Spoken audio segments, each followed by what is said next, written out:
N'est-il pas significatif que dans le domaine qui parle de Dieu, il n'y ait pas aujourd'hui de géants reconnus en ce qui concerne l'autorité spirituelle? Quelques-uns d'entre nous, nous sommes entrés dans notre ministère juste à la fin d'une génération qui en avait connu. Nous ne mentionnerons pas de nom, mais il y a eu sur notre terre, pendant plus d'une génération, un grand nombre de docteurs de la Bible, de pionniers, missionnaires et de puissants prédicateurs. Il y en a eu une brillante lignée et leur œuvre subsiste encore aujourd'hui. Mais nous avons vu les derniers d'entre eux sortir de cette scène et ils ont peu, s'ils en ont, de successeurs. Il nous arrive parfois de crier à Dieu afin qu'il suscite des hommes qui puissent répondre aux besoins spirituels actuels. Et pourquoi en est-il ainsi?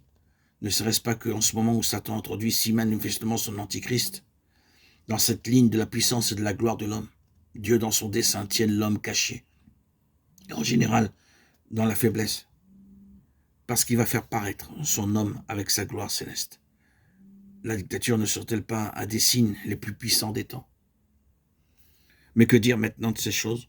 Nous ne pouvons pas expliquer uniquement cette puissance, cette influence et cette domination sur des bases humaines. Il y a des forces plus grandes qui sont à l'œuvre et qui opèrent en dehors de la volonté des hommes. C'est quelque chose de surnaturel.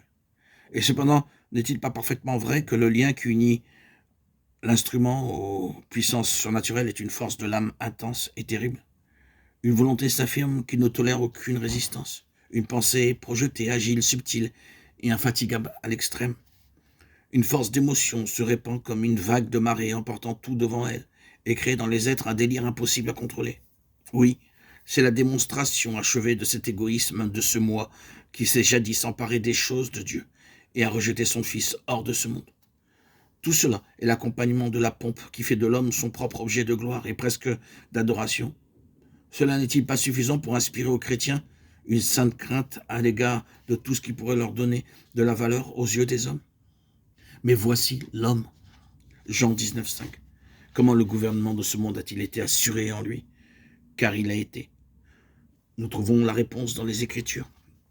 Les mêmes sentiments que Jésus-Christ a eus. Lui qui était en forme de Dieu n'a pas voulu se prévaloir de son égalité avec Dieu, mais s'est anéanti lui-même, prenant la forme d'un serviteur et devenant semblable aux hommes.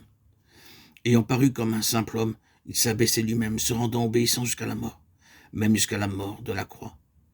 C'est pourquoi aussi Dieu l'a souverainement élevé et lui a donné le nom qui est au-dessus de tout nom, afin qu'au nom de Jésus, tout genou fléchisse dans les cieux, sur la terre et sous la terre, et que toute langue confesse que Jésus-Christ est le Seigneur à la gloire de Dieu le Père. Philippiens 2, 5, 11. Ainsi, ce qui compte devant Dieu et dans son œuvre, ce ne sont pas les connaissances, les succès ou les capacités de l'homme, mais simplement la mesure de Christ en lui. Combien le niveau de la vie spirituelle représentée par les enfants de Dieu serait infiniment plus élevé si la seule importance que l'on attribue à leur influence, à leur ministère, était celle de la mesure de Christ.